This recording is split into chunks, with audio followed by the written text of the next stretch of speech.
antes de arrancar con la clase de hoy. Primero me presento, mi nombre es Lucas Bobo, soy economista, investigador en la Universidad de Avellaneda. Tengo algunas especializaciones hechas en el mundo de las finanzas. No soy historiador, aunque hoy vamos a hablar un poquito de historia. Y yo me voy a focalizar más en, bueno, ver algunos resultados de lo que es la teoría del revisionismo histórico llevado a la práctica a través de los distintos procesos históricos de los gobiernos peronistas o justicialistas a lo largo de la historia. Aprovecho para hacer un chivo. Hace unos meses salió un libro que compilamos con Santiago Fraschina, no sé si lo vieron. ¿Sí? Bueno, me alegro por los que sí. Los tres modelos en disputa se llama, hoy vamos a hablar un poquito de esto también, que es sobre el modelo económico justicialista, el desarrollismo y el neoliberalismo financiero. Ernesto Matos escribe uno de los capítulos. Y bueno, obviamente esto está bastante relacionado con lo que vamos a hablar hoy, así que vamos a atacar un poquito este tema. Otro paréntesis que quiero hacer antes de empezar, total tengo tiempo, prometo que no vamos a tardar mucho más de, ¿cuánto? ¿Hora y media, 2 horas? Cada uno, no, mentira, entre todos. Así que hago una cuestión muy cortita respecto a esto. Bueno, hoy, como bien saben, fue la marcha en defensa de la ley que se aprobó pero se vetó, de las jubilaciones. Algunos datos, acá hay bastantes compañeros y compañeras, así que está bueno tirar por ahí algunos datos que a ustedes les sirve y algunos conceptos que les sirven para la discusión, para el debate, para la militancia, y no me parecía propicio hablar de esto y no arrancar con la clase como si nada. Entonces, una cuestión. Hoy en Argentina hay 7,8 millones de jubilados y jubiladas, ¿sí? De los 7,8, 5,2 millones de jubilados, o sea, 5.200.000, cobran el bono. El bono este de 70.000 pesos, ¿no? Eso no sé si lo sabía. Pero ese 5,2 millones que cobra el bono de 70.000 pesos, ese bono de 70.000 pesos está desde marzo congelado, no se aumenta. Sigue siendo 72.000 pesos. Esta ley que se aprobó y la vetó el presidente de la Nación, garantizaba la inclusión de ese bono dentro del haber, porque lo que implicaba era que ningún jubilado o jubilada podía cobrar menos del 9% más que la canasta básica total. Era un piso que se generaba para jubilaciones. Es decir, si la canasta básica total es de 295.000 pesos, lo que cobra un jubilado es de 317. Esto es por encima de lo que cobra un jubilado de la mínima, que cobra 235.000 pesos, más 70.000, que es 305.000 pesos como mínima. Entonces son esos 13.000 pesos más. Pero además esos 70.000 pesos que hoy están congelados pasaban a ser sensibles de futuros aumentos, porque pasaban a formar parte de la jubilación. Y además, por ejemplo, otros beneficios, como por ejemplo en diciembre, que cobran el medio aguinaldo, pasaría también a formar parte del haber para el cálculo del medio aguinaldo, que hoy obviamente no. Además que dejaría de ser solamente una cuestión discrecional por parte del gobierno la implementación del bono.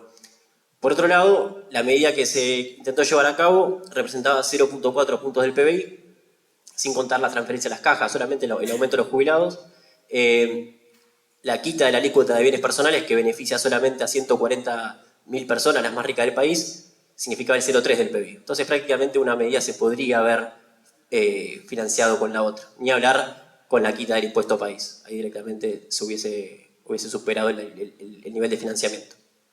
Y otro punto más, porque el presidente dijo que las jubilaciones están volando y que la jubilación en dólares está creciendo muchísimo y demás. La jubilación del mes de septiembre de este año, con el bono incluida, comparada contra la jubilación de septiembre del año pasado, cayó un 20%, ¿sí?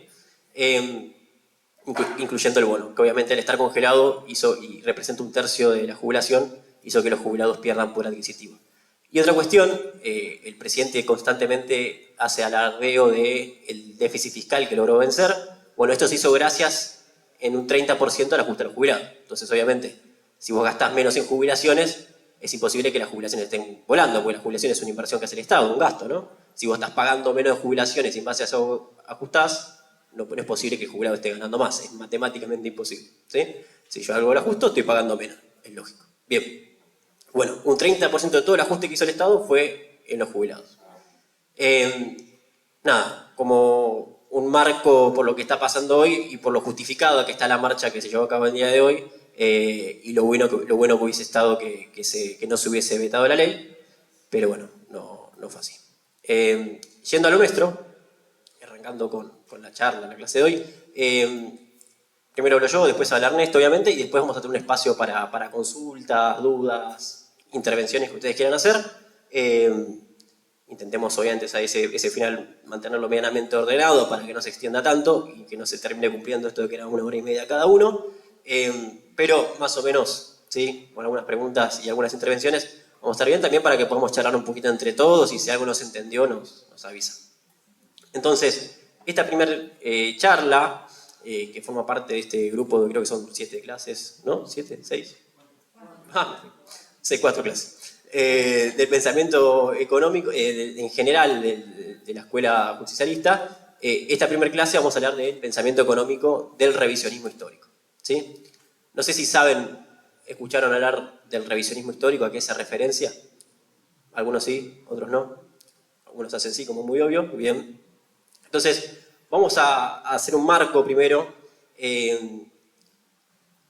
Hasta 1852, que es la batalla de Caseros, cuando derrocan o cuando vencen a Rosas, la historia estaba contada por, bueno, enunciados, memorias y demás. No había una historiografía así como ciencia que se encargaba de una historia oficial.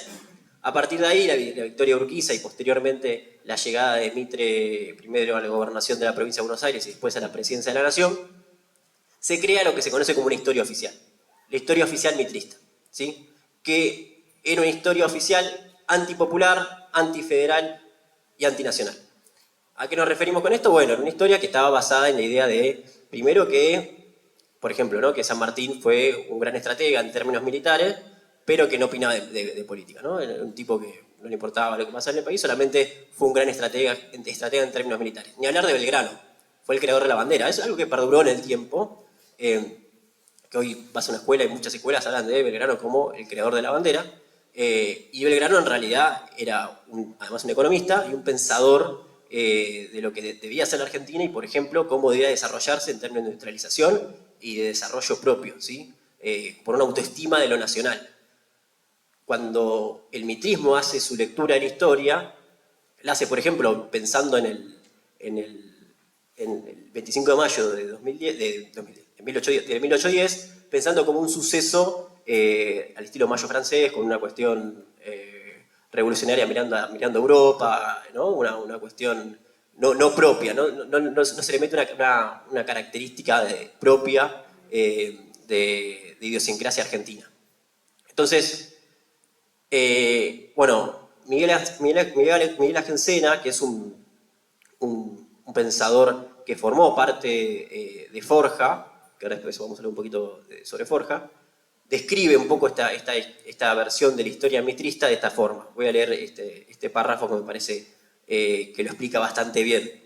Se consagró la versión liberal de nuestro pasado, de la leyenda negra de la colonia, largo periodo perdido en el oscurantismo. La irrupción de un mayo celestial inspirado en Francia, en los Estados Unidos y para nada de lo que estaba ocurriendo aquí, cuyo norte era el libre cambio.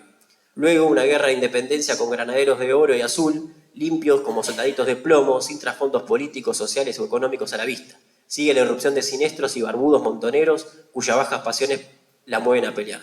De puros malos contra el talentoso Rivadavia, y por fin la roja negrura de la tiranía de Rosas, que había dejado de ser historia para convertirse en dogma. Obviamente, esta historia liberal que se gesta con el mitrismo es una historia antirrosista, ¿no? Y por supuesto excluye un montón de cosas como bueno, la ponderación, por ejemplo, que hacía San Martín del gobierno de Rosas y sobre todo a partir de su rol en la batalla de la Vuelta Obligada. Bien, a partir de esto surge, varios años después, el revisionismo histórico. Y acá quiero hablar un poquito de coyuntura, porque este revisionismo histórico surge para discutir la historia instalada hasta ese momento. Yo creo que en gran parte lo logró, no en su totalidad, pero tuvo una victoria parcial. Incluso fue muy influyente para lo que sucedió años después y para la llegada del peronismo. Y hoy hay un revisionismo histórico también. Ya nos robaron la palabra de libertad y algunas otras, por ahí no sería aplicarle este concepto, pero se está haciendo una revisión de la historia tal como la conocemos. Esta cuestión de Argentina hasta 1930 era un país próspero, estábamos entre los primeros, entre los 5 más ricos del mundo y ahora somos un país pobre. Bueno, la Argentina de Alberdi, de Roca y demás. Y hoy se está haciendo ese revisionismo histórico, a la inversa, obviamente. Y es un proceso que nosotros, como personas que abogamos por ciertas ideas que tienen que ver con la justicia social, la soberanía económica, la soberanía política, la independencia económica, debemos poner en discusión, en términos de que, si bien muchas veces nos corre la coyuntura y hay cuestiones con las que uno tiene que salir a discutir, como por ejemplo lo que pasó hoy con los jubilados, es importantísimo que tengamos en tela de juicio siempre lo que fue nuestra historia, de dónde venimos y hacia dónde vamos, y discutir los conceptos, discutir las conceptualidades, no solamente quedarnos en lo concreto, ¿sí? Sino también discutir lo abstracto, que es algo que ellos están haciendo. Algo que, en mi opinión, el gobierno de Macri no había hecho, que si bien habían llegado para, bueno, instalar un gobierno de negocios, algunas cosas más, no fue un gobierno que vino a discutir en gran medida ciertos conceptos históricos e ideológicos. Este sí es un gobierno que está instalando una discusión en términos de revisionismo histórico actual, y por eso es importante ver lo que hicieron otros compañeros en el pasado, cómo a partir de ese revisionismo nació una nueva idea, una nueva forma de ver a la política económica y un pensamiento económico. Y cómo nosotros, en gran parte, tenemos que, basándonos en eso y en la coyuntura actual y en lo que tenemos hoy, también repensar no solamente la historia, sino nuestro pensamiento y las políticas que llevamos a cabo.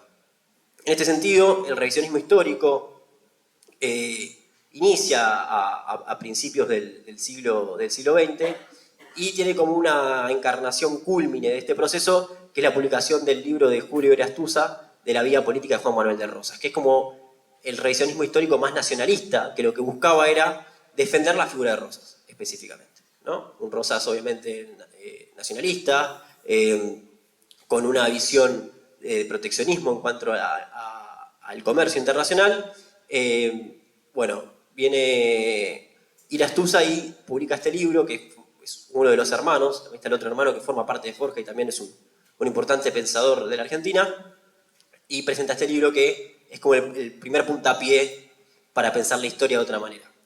Luego, con la llegada de Irigoyen, a partir de la ley Sáenz Peña de 1912 y la llegada al poder de Irigoyen en 1916, entra un proceso nuevamente de un grupo de pensadores en general que empieza también a discutir en mayor medida la historia, la forma en la que se llevó a cabo la historia en nuestro país. Y se crea en 1941 el Instituto de Investigaciones Históricas Juan Manuel de Rosas, entre los cuales participan los hermanos Irastuza, Manuel Gálvez, Ernesto Palacio y el propio Arturo Jaureche, que ahora un rato Ernesto va a estar hablando en mayor medida de él.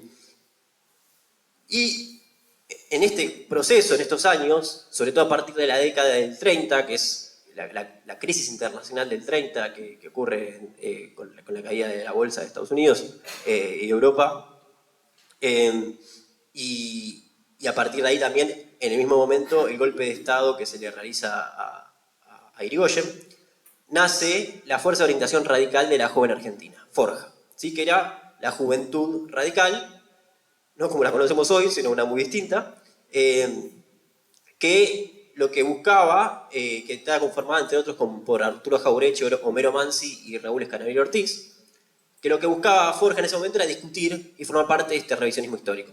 El revisionismo histórico de Forja, no me acuerdo si había hecho una placa específica de Forja. Ah, sí, bueno, después voy a hablar de Forja entonces. Bien, entonces, el revisionismo histórico permitió discutir la historia metrista de la oligarquía que primaba en la Argentina en ese entonces, ¿sí? Y rompió con la alabanza existente al modelo agroexportador para instalar la necesidad de una Argentina con industrialización y justicia social, tal como lo quiso Belgrano, e independiente y soberana como lo quisieron San Martín y Rosas, ¿sí? Bien, entonces, Forja, ahora sí. Forja, como este movimiento joven de pensamiento, se mete dentro de lo que sería lo que conocemos como el revisionismo histórico. Ahora, ¿desde qué lugar lo hace? No tanto en un lugar tan nacionalista de defensa de Rosas, no se basan específicamente en eso, Si bien levantan lo que fue la participación de Rosas en la batalla obligado y su visión de defensa de lo nacional, no lo hacen tanto en términos de su política pública, porque Forja se crea bajo lo que es el área histórica del radicalismo por la defensa de las instituciones también y de la democracia específicamente, ¿no? Recuerden que, bueno, después de la década infame y lo que fue Irigoyen, el radicalismo era como la expresión de la expresión popular, ¿sí? La llegada al voto por Aníbal Peña y lo que representaba la expresión popular en un partido se quería, iniciaba o hacía cierta expresión de los trabajadores. Entonces, dentro de este grupo, si bien no participaba en realidad, o sea, participaba pero no era integrante específico de Forja, estaba Raúl Escarabinedo Ortiz. ¿Por qué no era integrante real del grupo Escarabinedo Ortiz? Bueno, porque no estaba afiliado a la UCR, ¿sí? Entonces, vos para estar dentro de Forja tenías que estar afiliado, él no lo estaba, entonces era como, bueno, un consultor externo, por así decirlo. Iba, daba charlas, los ayudaba a pensar un poquito, pero sin duda fue una persona muy influyente dentro de lo que era el forjismo. Y dentro de este forjismo, Escalabrino Ortiz fue en gran medida uno de los pensadores, sobre todo de las políticas económicas que después llevó adelante el gobierno de Perón. Incluso, esto, bueno, yo no soy historiador, se dice, se ha escrito, de que, yo desconozco si es así, que Escalabrino Ortiz le menciona a Perón en una reunión que tienen en el año 1945, cuando Perón todavía era secretario de Trabajo, que debía nacionalizar los ferrocarriles. Y que Perón nacionaliza los ferrocarriles por la recomendación de Escalabrino Ortiz. Se dice, no lo sé. Con un papelito. Con un papelito. Exactamente. No se olvide de los trencitos general. Mirá, no sabía eso. Sí. Bueno, sí, eso es lo que se dice. Desconozco realmente si fue así, pero bueno, es probable. Pero sin duda él había escrito mucho al respecto, eso sí. No sé si Perón lo saca de ahí o no, pero él había escrito mucho al respecto a la nacionalización de los ferrocarriles, respecto al uso nacional y cómo el Estado se tiene que comportar respecto a los recursos naturales. Recuerden que YPF nace en su momento, unos años atrás, también con el gobierno de Irigoyen, entonces estaba también esta visión de lo nacional y el concepto de nacionalización de los recursos naturales y una fuerte expresión de lo que debe ser el rol del Estado para proteger e impulsar la industria nacional. Ahora bien, esto lo marcamos dentro de lo que se puede llamar como el pensamiento económico justicialista o el pensamiento económico justicialismo. Para hablar un poquito, voy a hacer unas menciones un poco más respecto a Escalabrino Ortiz. Él inicia su vida pública, por así decir, como un conservador. En realidad no formaba parte del gobierno de Irigoyen y se oponía en gran medida al gobierno de Irigoyen, si bien tampoco estaba del otro lado, pero sí hacía ciertas críticas a ese gobierno. Esto cambia cuando le hacen el golpe en el 30 a Irigoyen y él sigue ahí en su totalidad a abrazar, digamos, ciertas ideas de lo que fue después el forjismo. Y lo mismo pasó con Perón. Él cuando llega, pero cuando se hace el golpe del 43, el forjismo que ya existía en ese momento, Forja, apoya el golpe del 43, ¿sí? Porque era un golpe en general, si bien todavía no estaba Perón en el poder, era secretario de Trabajo, tenía ciertas características más populares que lo que había en este momento y Escalabrino Ortiz no lo apoya.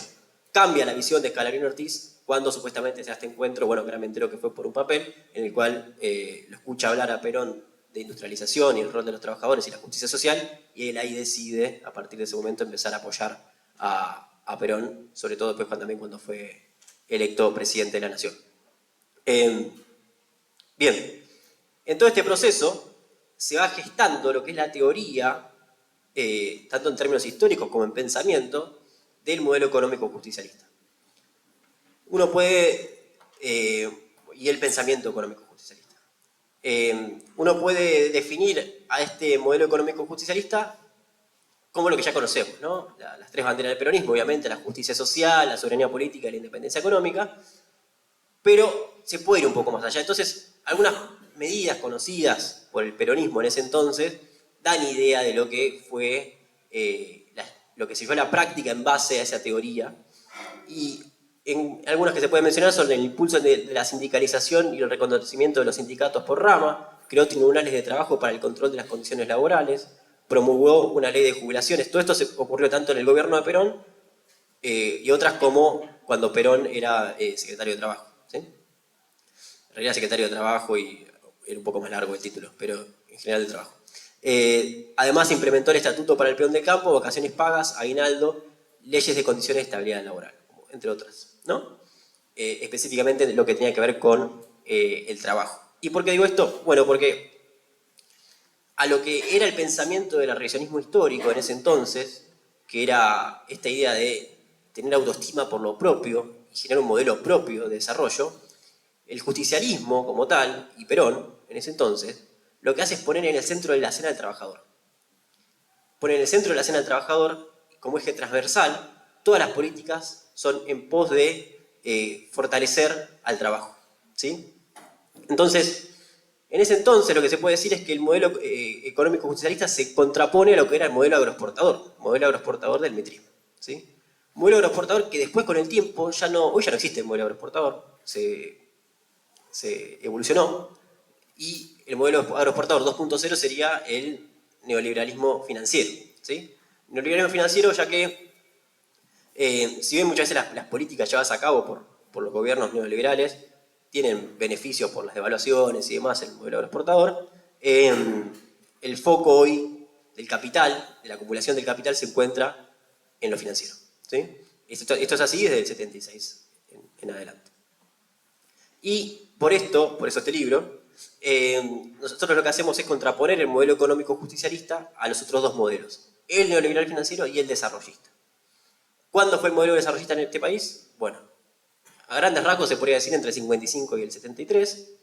Ahí en el medio obviamente hubo un millón de cosas diferentes, ¿no? Una cosa es Aramburu, otra cosa es Ilia y Frondizi. Bueno, no es todo lo mismo, pero en términos generales hubo un proceso continuo de sustitución de importaciones. No sé si conocen el término el ISI, de industrialización por sustitución de importaciones. Bien.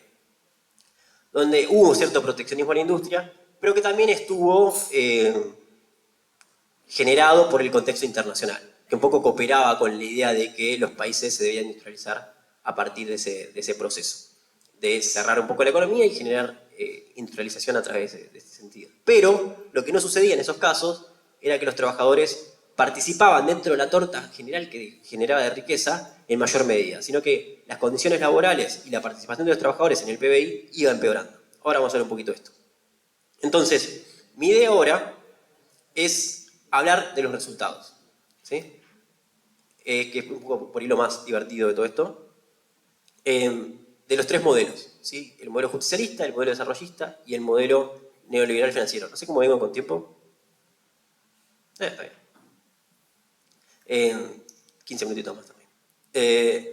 Entonces, la idea es hablar de los tres modelos en términos de resultados. ¿Por qué? ¿Por qué hablamos de resultados?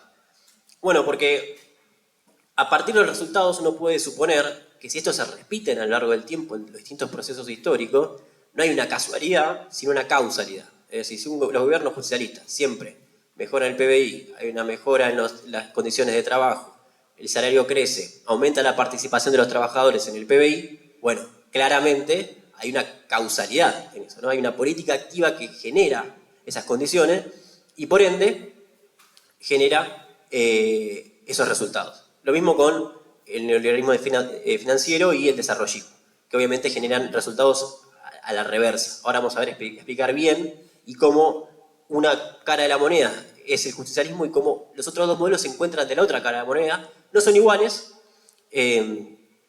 pero sí tienen sus similitudes en algunos aspectos. Bien, entonces, resultados económicos justicialismo. Específicamente, vamos a hablar, esto lo vamos a pasar bien rápido porque son muchas placas que traje.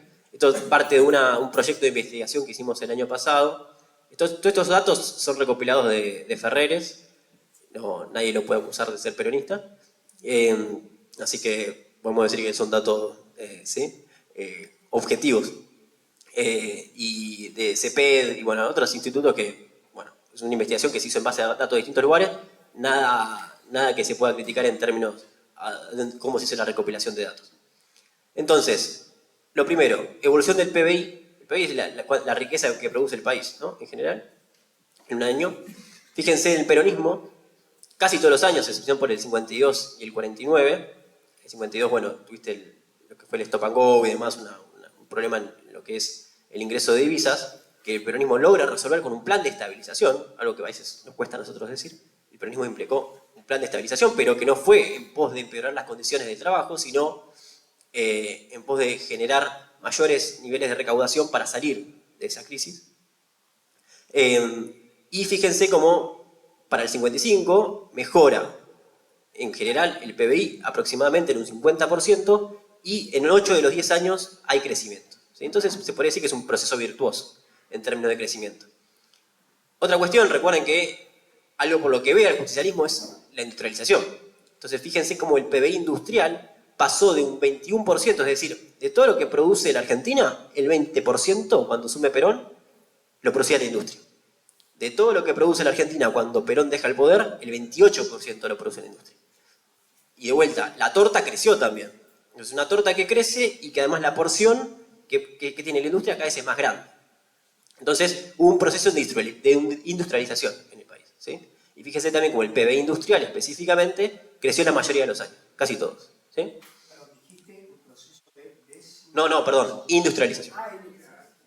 No. Y la caída del PBI debido a la peor sequía que hubo. Exacto. Sí, si tuviste un problema de ingreso de divisas por la sequía. Sí. Sí, claro. Por si en algún momento vas a tocar. Después me podrías explicar el acuerdo con la estándar hoy California. Sí, claro. Vamos a hablar un poquito de eso. Cuando hablemos un poco de deuda. Participación de los asalariados en el PBI. Esto significa cuánto de toda la torta se llevan los trabajadores. Esto es la distribución del ingreso, lo que se conoce técnicamente como la distribución funcional del ingreso. La distribución del ingreso general es comparación entre ricos y pobres. La distribución funcional del ingreso es trabajadores versus empresarios. ¿Sí? Estos trabajadores versus empresarios, fíjense que se llega, el 55 ahí ya está afectado obviamente por el golpe de Estado, ¿no? Entonces podemos comparar contra el 54.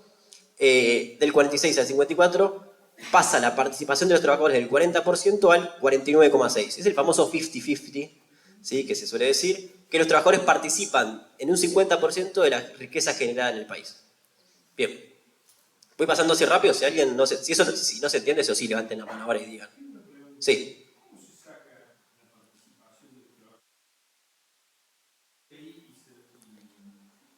Perfecto. El PBI se puede medir de muchas maneras. Una de las maneras que se mide el PBI es la suma de todos los ingresos. Vos pensás que para producir este libro, por ejemplo, yo cobré un salario por, no sé, escribirlo, ¿no? Otro cobró un salario por hacer el papel. Otro por... Y está el empresario que tiene el ingreso por, no sé, el dueño de la imprenta.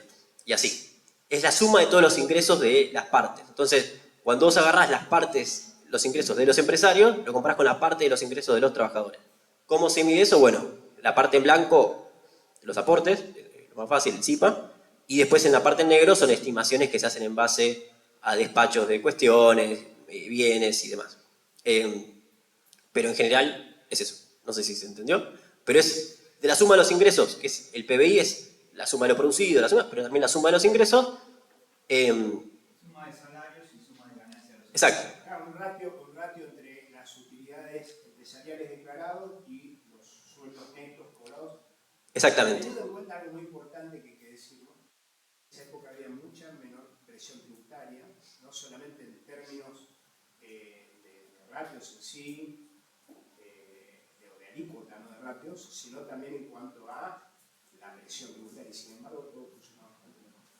Sí, ahora podemos hablar un poquito de eso también. No había tanta evasión. También, No era una moda. y no había tanta informalidad laboral como la hay ahora, como la hay a partir de los 90. Pero sí, el mundo era otro, por el hecho de que al no haber informalidad tampoco había la necesidad de un Estado tan presente. Por ejemplo, las jubilaciones eran por ramas y se pagaban por lo que cada uno aportaba. Al no haber informalidad no tenías un problema en términos de cobertura de jubilaciones. Hoy con un 40% de informalidad el Estado tiene que salir a cubrir eso, por ende tiene que cobrar impuestos para pagar esas jubilaciones que antes no cobraba. Tampoco existían los offshore. Bueno, ni hablar. Bueno, volviendo entonces. Otro proceso, del 73 al 75. Obviamente el 75 ya estuvo está la irrupción de la muerte de Perón y lo que fue el Rodrigazo por Celestino Rodríguez, la asunción de Isabel Perón al poder, que cambió todo. Pero fíjense como en 2 años, bueno, el PBI crece también, 73 y 74, y fíjense esto, la participación de los trabajadores en el PBI en solo 2 años pasa del 40% al 50%, solo 2 años. ¿Sí? El peronismo logra en esos 2 años, los primeros 10 años de peronismo se crean lo que son los primeros 2 planes quinquenales, ¿no? No sé si escuchado hablar de esto, supongo que sí. Y Helbar crea en el 72 el plan trienal, ¿sí? Que es un plan para 3 años, no se llega a implementar en su totalidad, obviamente, por motivos conocidos, como la muerte de Perón, entre otras. Pero fíjense como solamente en 2 años los trabajadores participan en mayor medida del PBI, de vuelta, llegando nuevamente a un 50%. Otro proceso histórico, para que vean que esto se repite a lo largo del tiempo. Entre 2013 y 2015 aumenta el PBI, eso ya es conocido, el PBI se aumenta casi en un 90% en los 12 años. Obviamente es un proceso que tiene una fuerte expansión entre 2003 y 2011 y después cierto estancamiento, o leve crecimiento y en términos per cápita estancamiento. Y fíjense cómo... ¿se ve? ¿No? Sí. Este es el salario, ¿no? Este es el PBI. Fíjense cómo el salario tiene esta brecha y fíjense cómo se acerca. Es decir, el salario fue el que impulsó el crecimiento en gran medida. Fue gracias al consumo que hubo un aumento del PBI como el que se llevó a cabo. Y por fuera de la discusión teórica esta, en la práctica hubo un aumento del salario y un aumento del PBI, como mencionamos anteriormente. Coeficiente de Gini es un coeficiente que mide la desigualdad. Cuanto más alto es el coeficiente, más desigualdad hay. Cuanto más bajo es el coeficiente, menos desigualdad hay. Cuanto más cerca de 0 está, digamos, somos más igualitarios. El que menos gana, gana lo mismo que el que más gana. Eso sería la igualdad absoluta. Pregunta. Sí. ¿El índice de Gini 0,5 Sí. equivale a una distribución de la riqueza del 50%? Bueno, como les decía antes, ahí está la distribución funcional del ingreso, que igual sí está relacionado obviamente, que corresponde a la comparación entre los trabajadores y los empresarios, y esta que es entre los ricos y los pobres, por así decirlo. ¿Sí? Igual sí están relacionados, no me acuerdo si lo puse, no lo puse, pero en el kirchnerismo, por así decirlo, en el modelo justicialista de Néstor y Cristina, en el año 2015 se vuelve a llegar al 50% de la participación de los trabajadores en el PBI, cuando era el 35% en el año 2002. En realidad venían en torno al 40%, pero bueno, en el 2002, post-crisis 2001, obviamente se destruyó todo, y se aseguró a llegar al 50%. Pero acá quise poner otro coeficiente para mostrar también que no solo fue en términos de comparativa entre trabajadores y empresarios, sino además que el país en general era más equitativo, ¿sí? Y había una mejor distribución del ingreso. Es decir, de toda la torta hay menos gente que se lleva menos riqueza de la que se llevaba antes, ¿sí? Desempleo. El desempleo es un factor importantísimo para el justicialismo y para la política económica, porque a mayor desempleo es mayor la posibilidad de quedarse con el fruto del trabajo de los trabajadores, ¿sí? La típica que, bueno, che, yo quiero cobrar más y te dice, mira, para hacer tu trabajo hay 150 personas haciendo cola y quieren cobrar, están dispuestos a cobrar un poquito menos que vos. Entonces no te voy a aumentar nada. Esa cuestión individual y por ahí que parece naif, es la realidad. En la práctica esto es así. A mayor nivel de desempleo suelen ser peores los niveles de salario, ¿sí? Entonces muchas veces, no sé si escucharon hablar a Caputo al respecto de esto, él dijo, nosotros sabíamos que con las políticas económicas que íbamos a implementar iba a subir el desempleo, no nos sorprende. Bueno, está bien. Y efectivamente a lo largo de la historia, fíjense, acá bueno, metí todo porque tenía este gráfico así que nos sirve para comparar. Entre el 75 y el 82, última dictadura militar, el desempleo sube del 3,5 al 6,0. ¿Sí? Sube el desempleo. Después, durante el gobierno de Alfonsín, el gobierno de Alfonsín yo no lo caracterizo ni como desarrollista ni como nada. Para mí fue un gobierno que estuvo atado exclusivamente a la coyuntura y nada más que a eso, como que estuvo constantemente intentando resolver la coyuntura y no pudo hacerlo. Además es un gobierno que tiene 2 etapas muy marcadas distintas. La primera bajo el Ministerio de Economía de Greenspoon y después donde la renta de la economía prácticamente la llevó el FMI, entonces, pero bueno, por fuera de eso, obviamente los resultados económicos de ese proceso fueron pésimos, ¿no?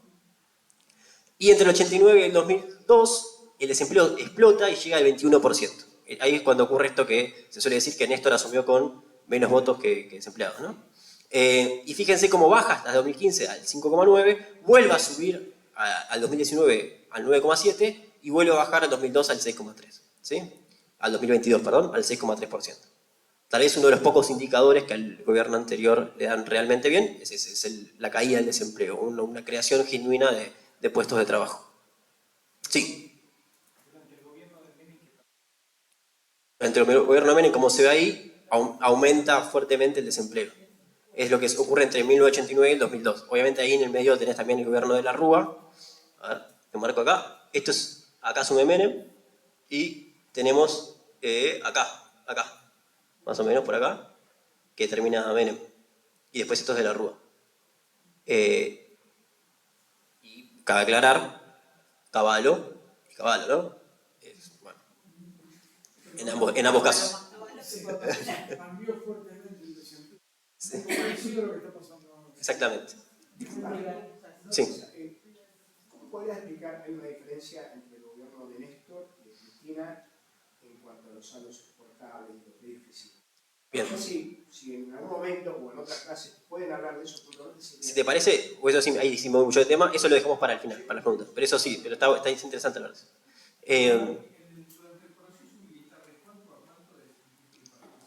Del 3,5 al 6%. Eran épocas donde el desempleo era mucho menor, estructuralmente. Esto se rompe en ese proceso, el desempleo nunca había superado el 5% en la historia del país, y a partir de ahí fue un crecimiento...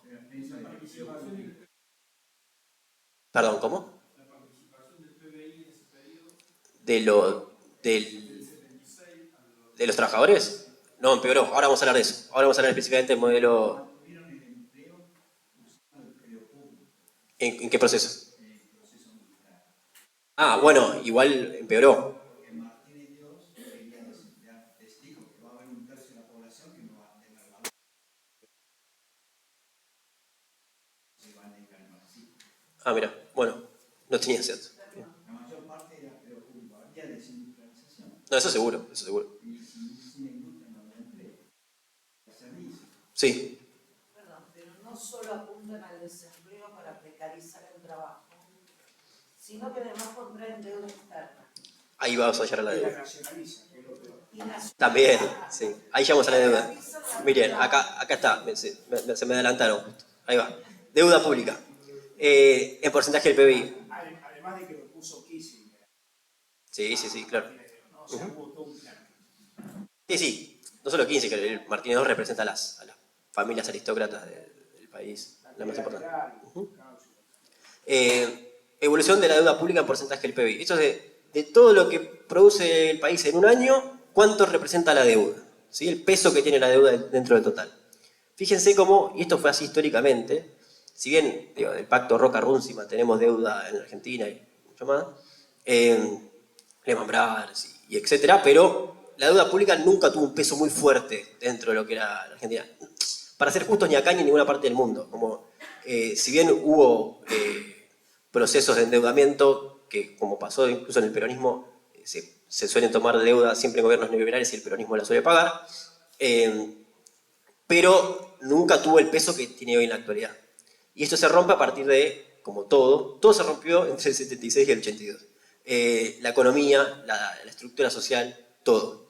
Y se fue profundizando proceso neoliberal tras proceso neoliberal. Entre el 76 y el 82, fíjense cómo, les marco acá con el mouse de vuelta, el peso de la deuda en el PBI era aproximadamente del 7-8%.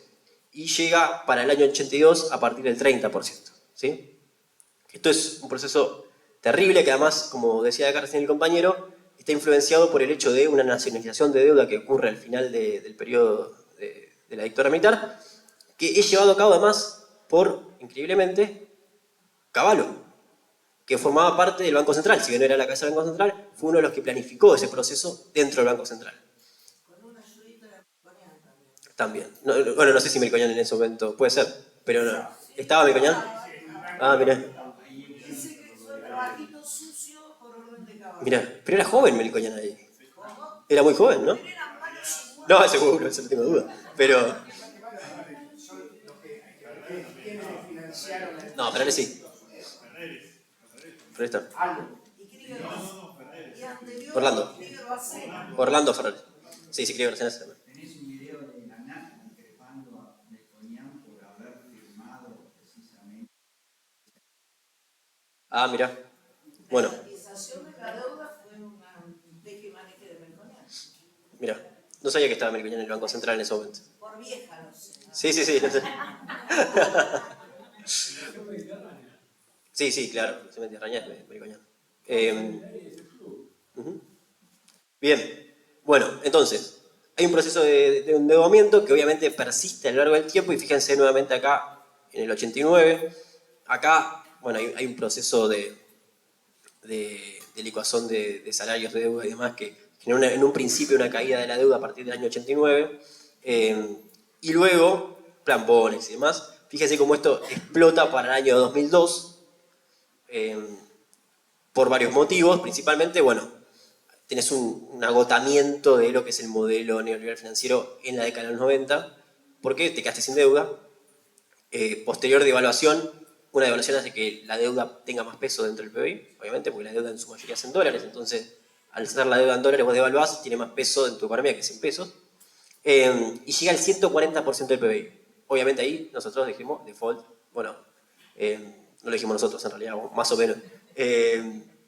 Se me fue el nombre, ¿cómo es el de San Luis? Rodríguez, Alberto Rodríguez, que por ahí un par de días fue presidente, dijo default y se fue. Bueno, y a partir de ahí empieza un proceso de desendeudamiento muy fuerte que pasa el PBI, la deuda sobre el PBI del 140% al 40% en el año 2015. Y obviamente vuelve a aumentar con el gobierno de Mauricio Macri, entre otras cosas, por supuesto, con el préstamo de 45.000 millones de dólares del FMI, y vuelve a llegar la deuda a los niveles previos a lo que fue la crisis de 2001, en torno al 90-100%. Y hoy se mantiene aproximadamente en esos niveles, que son niveles de, no solamente por el stock de deuda, sino por cómo tenemos los vencimientos, niveles de default, ¿no? Por eso estamos como estamos. Deuda que condiciona, no solamente es una herramienta, como fue el gobierno de Macri, una herramienta para garantizar la salida de los capitales que habían venido para hacer bicicleta financiera, sino que es una herramienta de condicionamiento de gobiernos de estirpe nacional y popular. La deuda condiciona a gobiernos nacionales y populares porque condiciona su política económica. Específicamente, muy claramente con lo que es, por ejemplo, el FMI, que viene y te dice tienes que hacer esto, eso es más que claro, pero no solo eso, sino porque el aumento de la deuda hace que tengas que destinar más cantidad de presupuesto al pago de intereses. Entonces, cuando ellos hablan del gasto, el gasto no hablan de la deuda normalmente, pero la deuda es un gasto también, porque necesitas destinar parte de tu presupuesto a ese gasto. Por supuesto. Entonces ahora vamos a hablar un poquito también de eso, y ahora sí, se me está haciendo medio tarde, ahora sí voy a acelerar un rato un poquito más. Desarrollismo. Fíjense cómo el desarrollismo, el PBI, creció, pero el salario medio cae. Entonces aumenta el PBI, pero cae el salario. ¿Sí? Por otro lado, fíjense que la participación de los trabajadores cae del 50% que le había dejado Perón al 42%. Entonces aumenta el PBI, pero cae el salario y cae la participación de los trabajadores. Y entonces es un poco lo que resume el desarrollismo, ¿sí? Aumento del PBI, aumento del PBI industrial, pero caída del salario y caída la participación de los trabajadores en el PBI. No es un modelo que se caracterice por la toma excesiva de deuda, pero sí por esto, por este factor que es el crecimiento a costa de los trabajadores. No con los trabajadores, sino a costa de los trabajadores. El neoliberalismo. Bueno, acá sí vamos a encontrar todos los resultados negativos. Salario medio cae, obviamente, en el 75 y el 82, en la dictadura, pierden casi un 50% del poder de compra de los trabajadores. El PBI cae en la mayoría de los años, en términos generales, sobre todo para el año 81-82, que entra en crisis económica la última dictadura cívico-militar. Acá lo que decíamos antes, esto es el peso que tiene el pago de intereses de deuda sobre el PBI total. Fíjese cómo pasa del 3% al 8%. ¿Sí? Esto es, de todo lo que produce el país, casi un décimo lo tiene que destinar a pagar la deuda. Es una locura. Bien, y fíjense como para el año 99 pasa el 10%, no del presupuesto, no de la plata que tiene el Estado, de lo que producimos todos. Todo lo que se produce en el país, el 10% se tiene que destinar a pagar la deuda.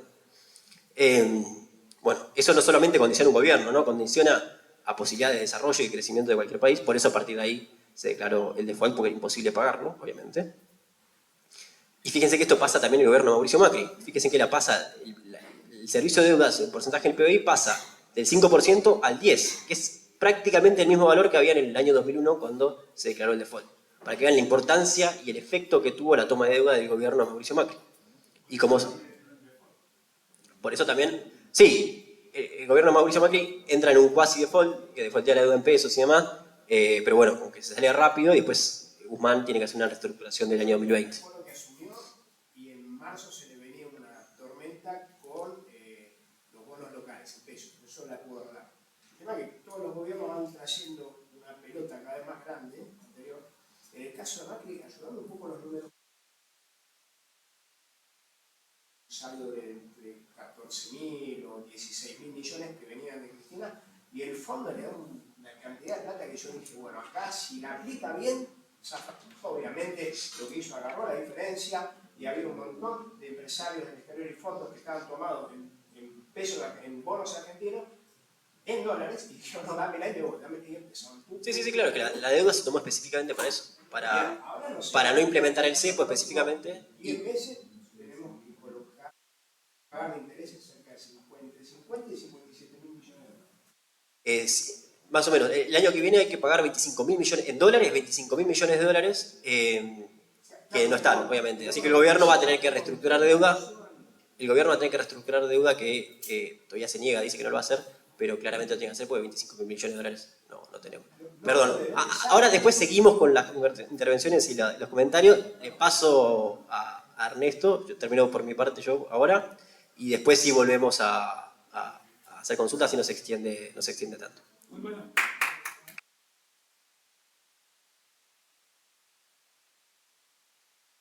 Muy bueno, Lucas, muy bueno. Yo no traje gráficos.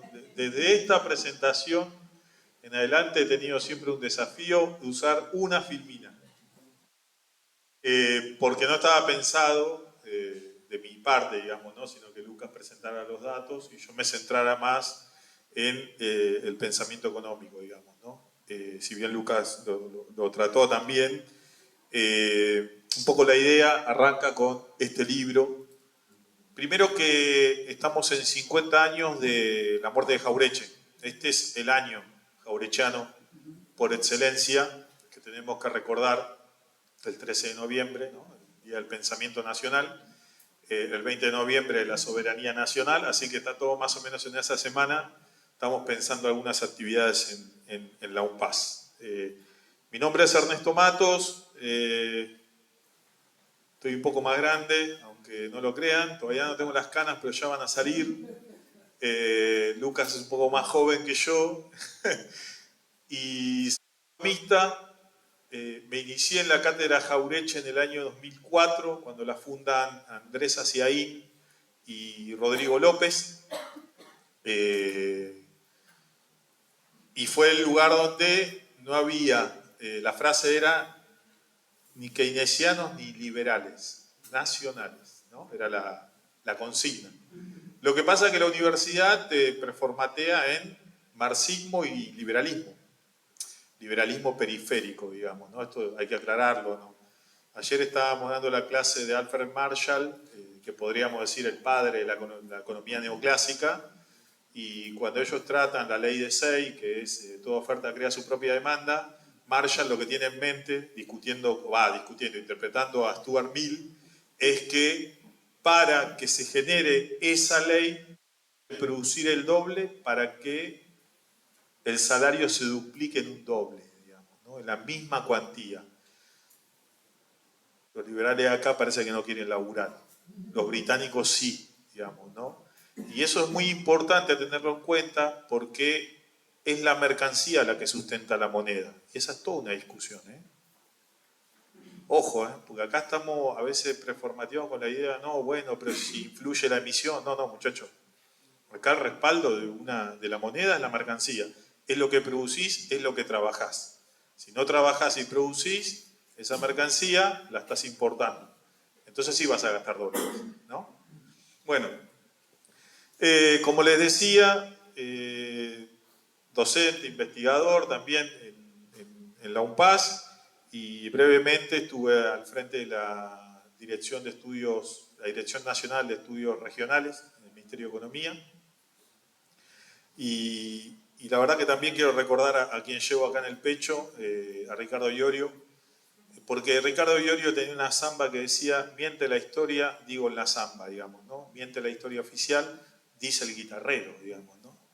Y Jauretche tiene una anécdota muy linda, que cuando él era joven en Lincoln, acuérdense, Lincoln, zona ganadera, de cría, no es que estaba acá en el barrio Pablo Podestá en 3 de febrero, estaban de familia ganadera. Como decía Luca, digamos, muchas de estas personas venían del conservadurismo, que después van a abrazar a Irigoyen, digamos, ¿no? Pero cuenta Jauretche que él le había enseñado que la invasión al Paraguay había sido correcta, digamos, ¿no? Y se cruza con un veterano que le habían dado tierras al gobierno en Lincoln, fíjense la ironía, y él le pregunta, ¿no? Porque se entera que es veterano, ¿cómo fue la guerra? Bueno, le cuenta, que es lo que escribe Alberdi, en la guerra de la triple infamia, creo que se llamaba el libro, que es que Mitre decía: estamos llevando civilización al Paraguay, y Alberdi le contesta: los hermanos santiagueños, tucumanos, nunca han visto un tren, que es lo que hay en el Paraguay. Entonces, es muy interesante porque justamente Jauretche entiende ahí que la historia oficial, por eso decimos miente la historia, hay que reverla, digamos, ¿no? Entonces, ahí es cuando cobra fuerza esta samba que se llama samba de resurrección. Sí, estaba en este disco Mundo Guanaco, y justamente uno tiene que entender la economía política, porque ahora también tengo que recordar a otro gran profesor que fue, ya te va a pasar Luca cuando se vaya, otro gran profesor que fue, lo tuvimos en Historia del Pensamiento Económico, él hacía las camicharlas, íbamos caminando con él, hablando, ¿no? Bueno, es en la Costanera Sur. Y me acuerdo que siempre nos recomendaba seguir la nota al pie, y su forma de enseñar economía era a través de la literatura, ¿no? Decía, bueno, lean Shakespeare. ¿Por qué tenemos que leer Shakespeare si yo quiero ver números? No, bueno, y así El Mercader de Venecia, Molière, Médico a palos, el poema del Mío Cid. El poema del Mío Cid tiene algo particular, que es que si ustedes cuando lo vuelvan a repasar, no está describiendo la naturaleza. El Marx va a aportar que la transformación de la naturaleza es la esencia del capitalismo. Fíjense que ahí va a haber un corte de la literatura, porque lo que no se describe, digamos, de alguna manera no aparece, y si no aparece es porque eras parte de esa naturaleza. Cuando el hombre se cinde de ese proceso y ya no es parte de la naturaleza, la puede transformar. Y ahí es cuando mata a Dios, ¿vieron? Esta parte de la filosofía, que también nos enseñaban con esta mirada más filosófica. Tengo que decirle como algunas verdades sobre eso y que tiene que ver con esta formación jaurechana. Primero, Adam Smith era cooperativista y Adam Smith era peronista. Les voy a contar por qué. No, en serio, ¿no?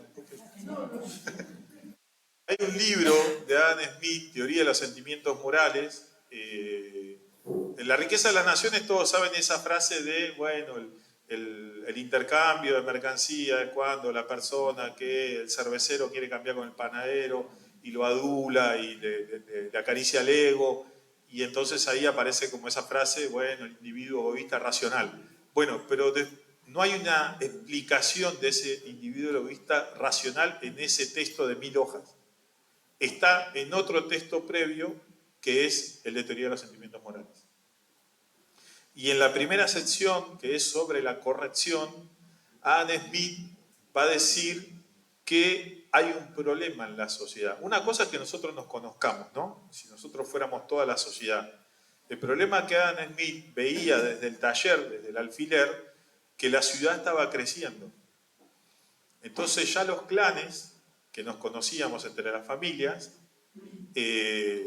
empezaban a desconfiar del otro, porque no lo conocían. Yo no conozco el que está allá en la esquina. Entonces empieza a ocurrir en la ciudad, en el burgo, que ese crecimiento va a plantear la indiferencia de las personas que no son próximas a mí. Entonces Adam Smith ahí lo que advierte es que ojo con esa indiferencia que no nos permite ubicarnos en el lugar del otro. Uy, me arruinaste el chiste. No, pero va por ahí, digamos. Adam Smith lo que recomienda justamente para que uno ejercite ese sentimiento, ese mecanismo de la simpatía, es ver obra de teatro. Porque no hay Netflix, digamos. ¿Nunca se emocionaron con una serie? Una película. Bueno, Adam Smith lo que dice es que, bueno, que ahí uno está ejercitando la capacidad de ubicarse en el lugar del otro y sentir ese dolor aunque no lo esté padeciendo. Parece el Che Guevara, pero no es el Che Guevara. Entonces, justamente, ahí en ese mecanismo de la simpatía, Adam Smith, para salvar esta sociedad de la indiferencia, recomienda que ejercitemos ubicarnos en el lugar del otro. Y ahí viene lo que dijo usted, que es la patria es el otro. ¿Se entiende? Entonces, lo que parece que en la economía no ocurre, lo tenemos que tener en cuenta en la lectura de los originales, porque esa era la otra recomendación que nos hacían los compañeros en la cátedra Jauretche, porque Jauretche, en este primer libro, que no es el primero que escribe, pero este libro que escribe, lo escribe no porque se le ocurrió un día lo que le pasó con lo de la guerra, la invasión al Paraguay, sino porque a pedido de los trabajadores había ocurrido algo. Yo lo traje acá el libro, pero ese libro que ven ustedes ahí, Libro Negro de la Segunda Tiranía, es a pedido de Isaac Rojas. Después del golpe. Se publica en 1959, tarda un poco en publicarse. A pedido de Isaac Rojas, lo que se trata de explicar es qué había sido eso que escribió Lucas, la segunda tiranía. Claro, así como estamos nosotros acá, los trabajadores se preguntaron, che, ¿cuál fue la primera? Lo que pasa, no, había sido Rosas. Lo que pasa es que ellos no recordaban a Perón como un tirano, que por todos los datos que explicó Lucas. ¿Se entiende? Entonces dicen, che, pero entonces Rosas tal vez no era un tirano. ¿Se entiende cuando uno pone en duda el pensamiento? Por eso no podemos dudar del proceso 2003-2015. Yo veo a algunos compañeros que dicen, no, bueno, pero al final del gobierno fue un poco... No, compañeros, no se confundan, ¿eh? 2003-2015 fue lo más cercano que pudimos tener a lo que fue el 45 al 55. Que después algunos compañeros flaquearon, no pudieron, no comprendieron, le hicieron un paro a la compañera porque no entendieron por dónde pasaban. Esa es otra discusión. Yo no le hice un paro. Bueno, yo solamente recuerdo momentos que todos vivimos. Me acuerdo de mis compañeros de la gremial, no, le damos un paro con impuesto a la ganancia. Son el 10% de los trabajadores, muchachos. ¿En serio le van a hacer un paro? Me hacía acordar a Evita, ¿vieron esa escena cuando están en el ferrocarril? Mierda de la oligarquía van a comer. ¿Se entiende? ¿Y ahora qué estamos comiendo?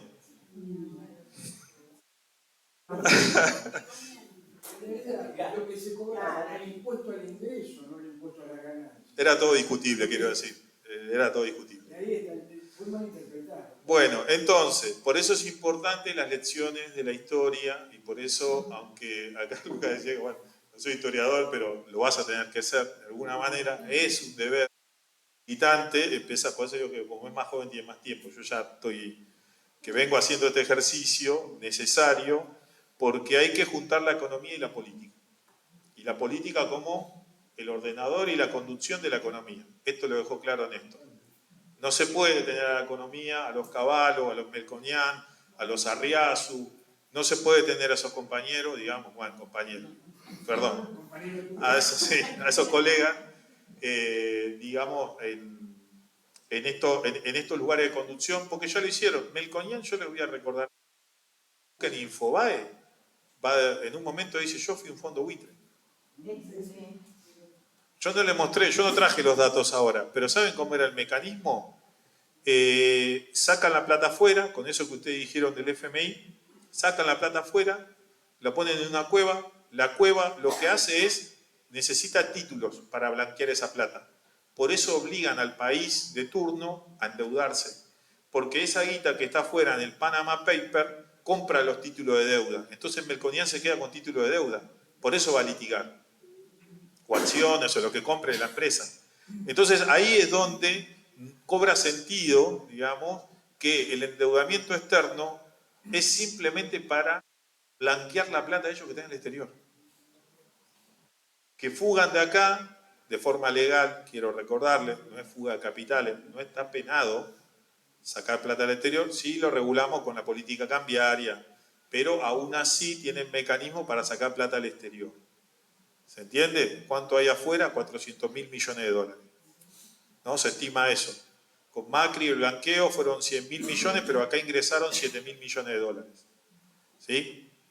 Entonces, todo esto, cuando uno piensa la economía con Jauretche, nos permitió de alguna manera ir formando. Yo veo que acá todos tienen muy claro lo que pasó, me ayuda bastante, porque así no tengo que entrar en demasiados detalles, pero quería repasar un poco este libro porque a mí también, cuando leía las razones por las cuales se publica el de Política Nacional y Revisionismo, hay que como repasar algunas acciones de Jauretche. Primero, que Jauretche hace retorno al coloniaje.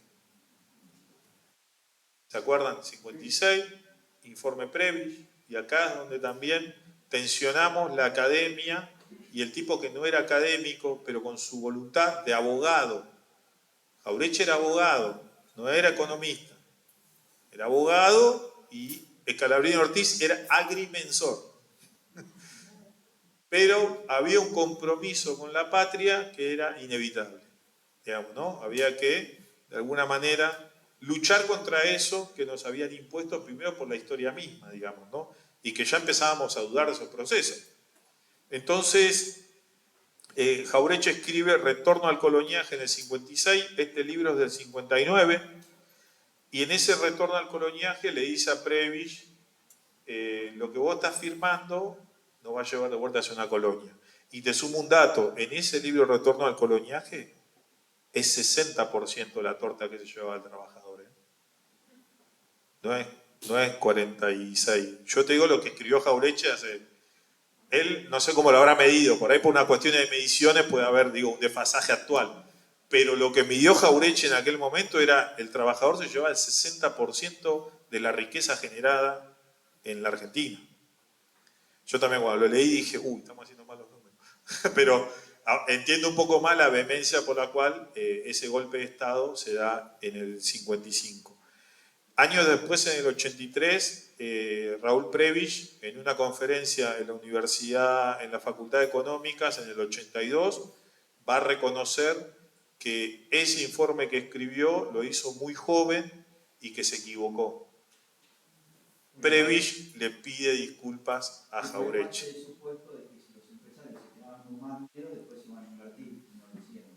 Esa era la teoría que él manejaba, que por eso dice, me equivoqué.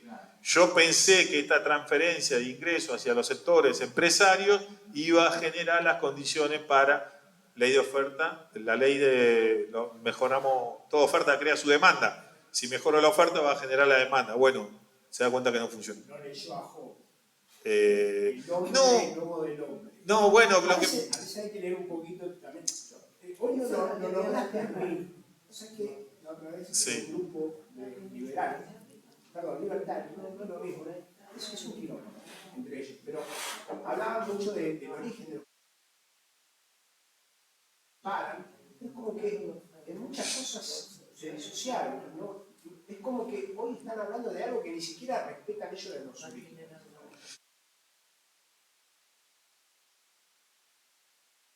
Intelectual que yo a veces veo que falta.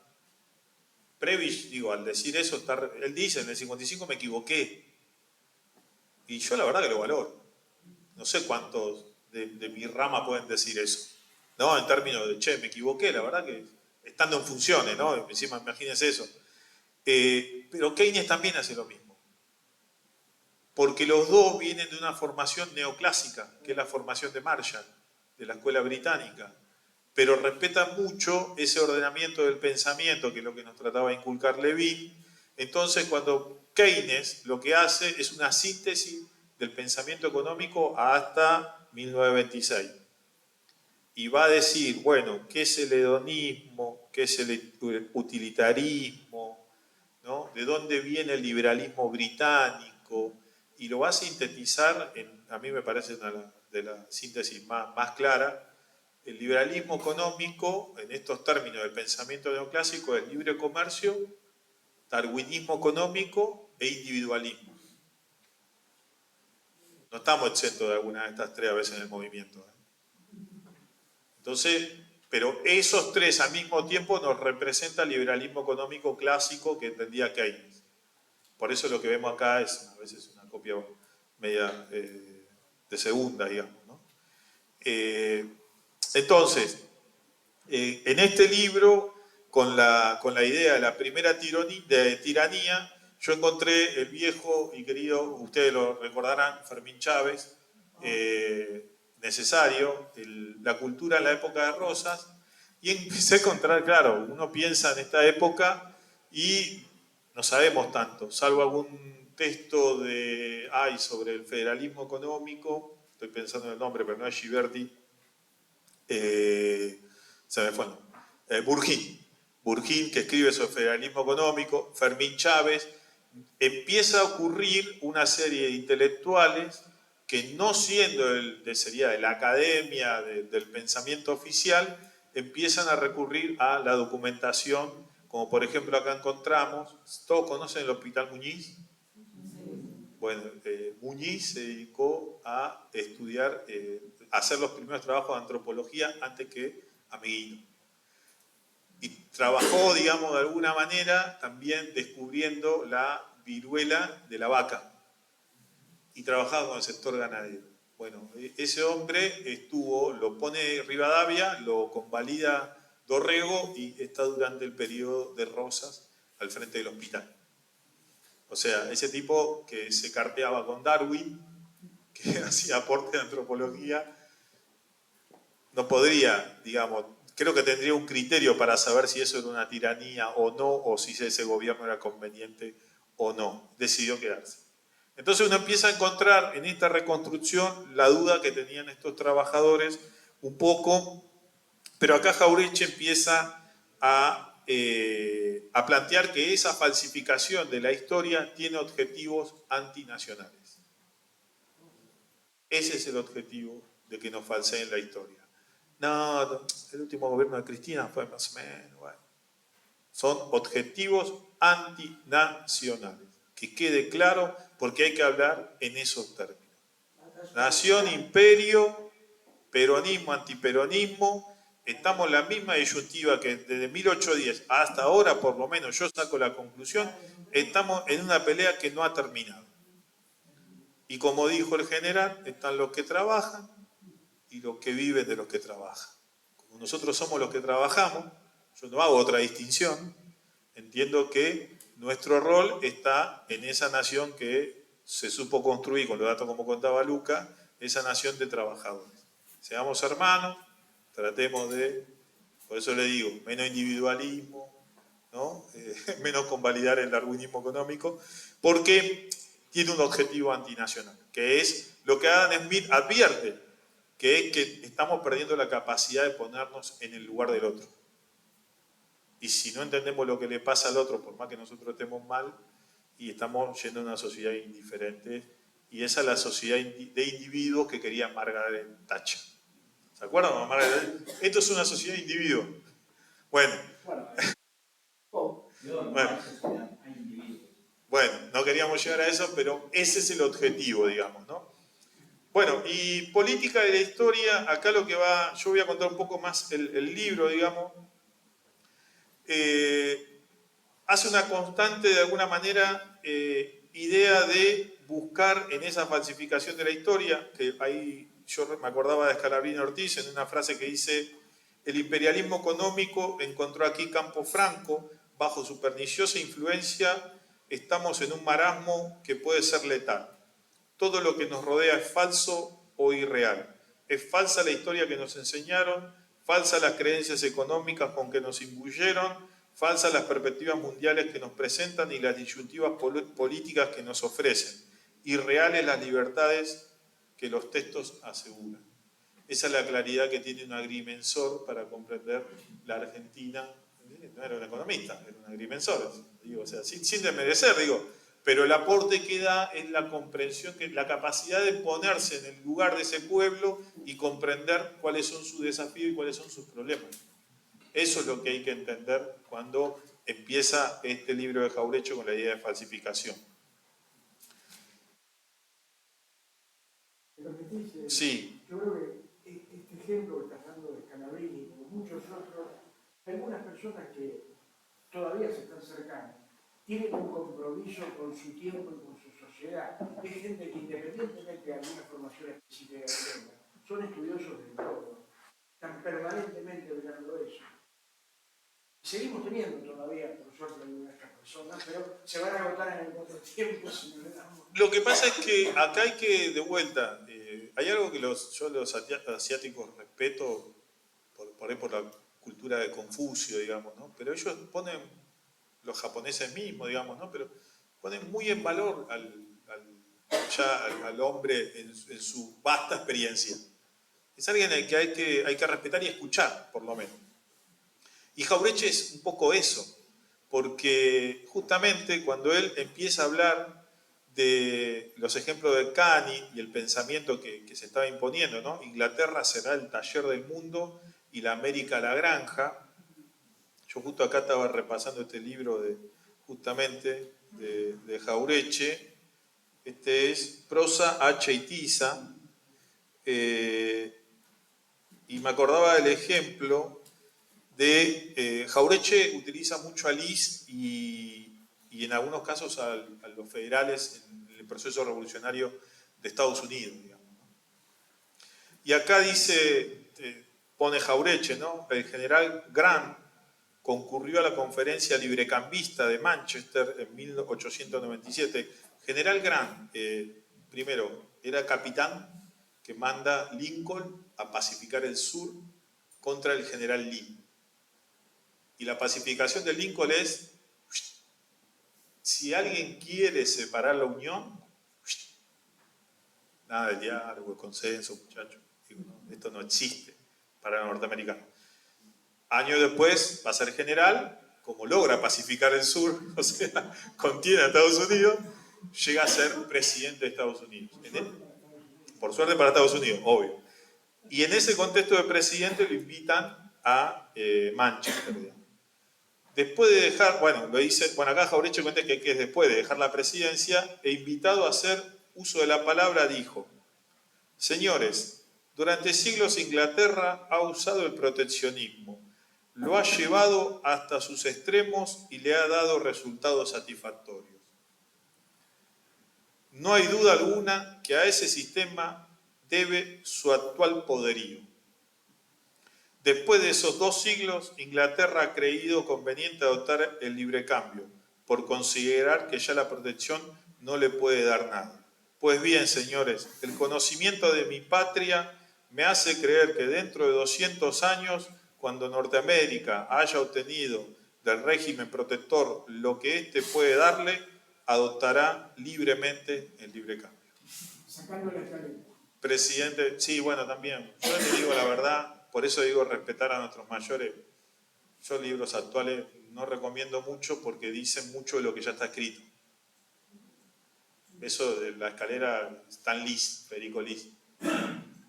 Eso es como una desviación mía, digamos, ¿no? O sea, prefiero leer los clásicos, digamos. En los clásicos para mí está la modernidad.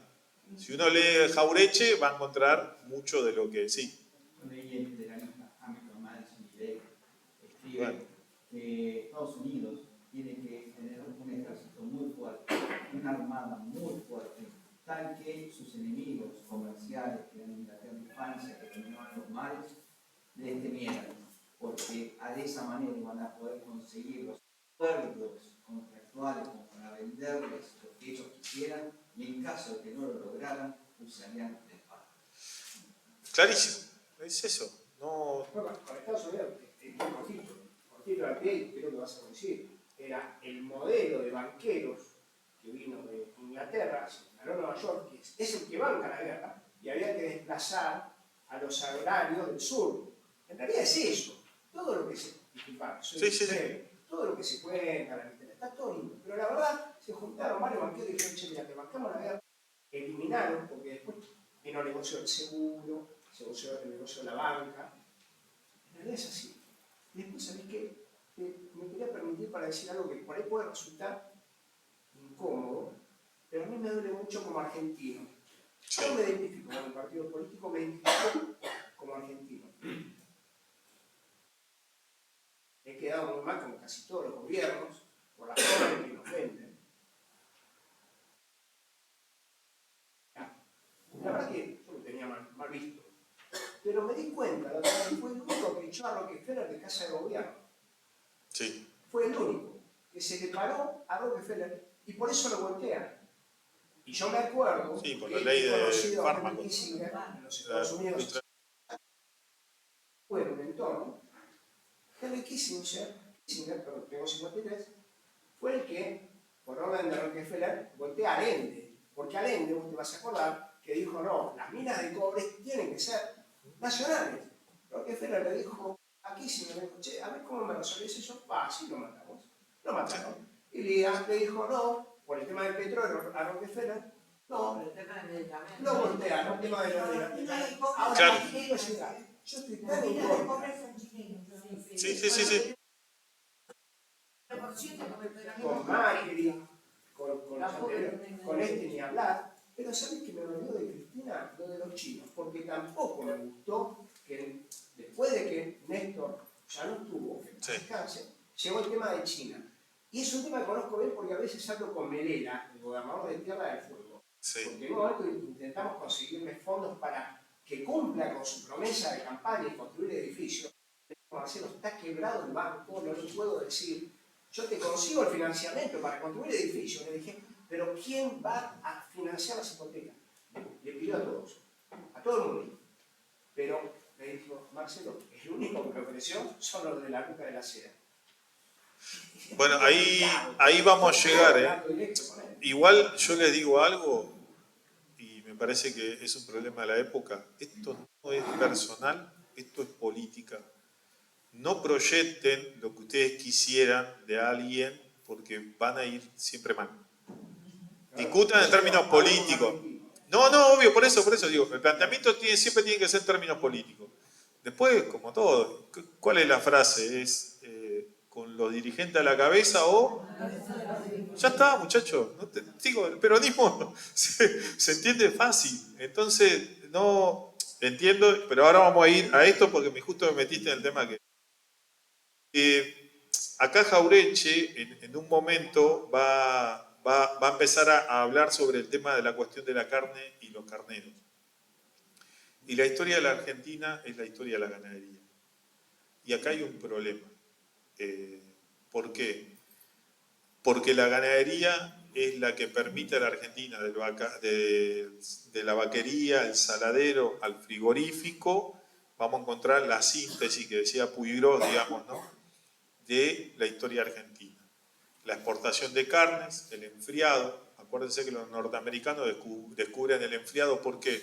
Porque querían tomar cerveza fría, como Homero, digamos, ¿no? O sea, fíjense, y eso lo trasladan a la carne y revolucionan todo el proceso del frigorífico. Por eso llegan los frigoríficos a la Argentina, pero porque se había bloqueado el comercio con Inglaterra. A lo que dijo Grant, Inglaterra contesta con mayor proteccionismo. ¿Se entiende? Estamos en 1897, yo le estoy hablando en 1904, que empiezan a llegar a la Argentina. ¿Quién llega acá? Citibank. El primer banco que abre el norteamericano fuera de su país no fue en Sudáfrica, no fue en Europa, fue acá. ¿Por qué hicieron eso? Porque la expansión del capitalismo norteamericano en base al proteccionismo le permitía hacer este esquema de ir a Argentina, dominar el comercio exterior argentino y exportarle a Inglaterra, la carne, y ahora vamos a China. Hay un muy lindo video, lo pueden buscar en YouTube, de Peter Navarro, el asesor económico, bueno, dicen que era asesor económico. El asesor económico de Donald Trump, digamos, que él escribe Dead by China, un documental donde él demuestra cómo en los años 70 los capitales europeos y norteamericanos se van a China. Por el mercado, porque había mucha gente, porque se podía producir con un salario barato, hoy no, hoy un chino está ganando $1.800, $2.000 de salario, y de esa manera exportar hacia zonas donde el sentimiento antiamericano, acuérdense que el Made in USA, pero como es Made in China y es comunista, y lo vemos con más simpatía, pero son empresas norteamericanas, europeas, controladas por el Partido Comunista, si se quiere de esa manera, que están exportando para acá. Tenemos la misma disyuntiva. Ahora, a aquello le decíamos imperialismo británico, imperialismo norteamericano. ¿Cómo le decimos a esto? Digo, hay que ser riguroso con esto. Yo entiendo que hay algunos compañeros, y lo voy a decir así, que están operando para el imperialismo de turno. Como así digo, cualquiera se pone un poncho y trabaja para el imperio de turno, ¿no? Pues yo no me voy a comer el nacionalismo de Villarruel, digamos, ¿no? Más o menos balancear un poquito. Bueno, sin pero entregarse del todo. por eso hay que tener clara la historia, el proceso histórico que se fue dando, de los distintos debates, de qué es lo que comerciamos, cuál fue nuestro principal producto de exportación, quién lo comerció, qué estaba en disputa en el mundo, o sea, de Estados Unidos a Inglaterra, después arreglaban en el Congreso de los Fletes, arreglaban cómo se distribuía en el mundo. Ojo, no es que se peleaban acá y después no arreglaban. No, eso está en Gibert y está. O sea, literatura sobre esto hay. Entonces, ahí es donde Jauretche, digamos, de alguna manera, sigue tomando estos ejemplos, digamos, de Alemania. El de Alemania es uno de los más importantes. ¿Por qué? Porque de Federico Lis va a tomar la idea del Sistema Nacional de Economía Política. Y ese Sistema Nacional de Economía Política es una crítica al librecambismo inglés. ¿Por qué? Porque los alemanes lo que hacen es, che, pero esto que nos está diciendo la riqueza de las naciones no funciona acá. ¿Y qué va a hacer un alemán? Se va a poner a estudiar, va a agarrar y va a decir, ¿sabes qué? Vamos a escribir Sistema Nacional de Economía Política. Federico Lis, que es donde está lo de la escalera, y además empiezan a generar la escuela historicista alemana. Soy alemán por esto. Mi historia de grandeza está acá. Autoestima. Jauretche hace siempre tratado sobre el tema de la autoestima. Entonces, generan una filosofía.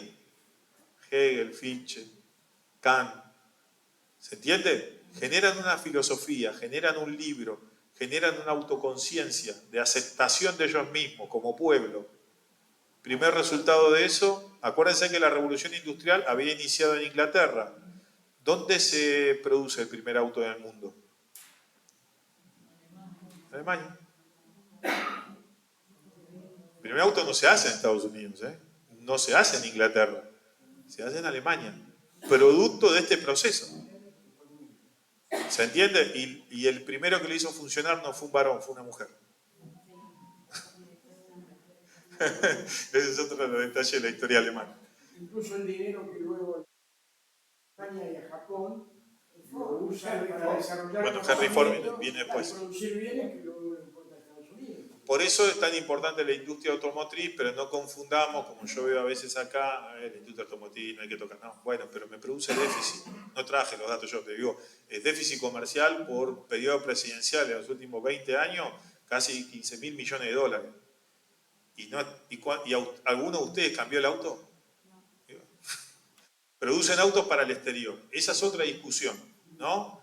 El economista que milita el modelo exportador, ¿no? Sí, y con impuestos acá de un 55 o 57%, es una locura, tal cual ese es el modelo. Entonces, obligado, me va bien exportando, pero después acá.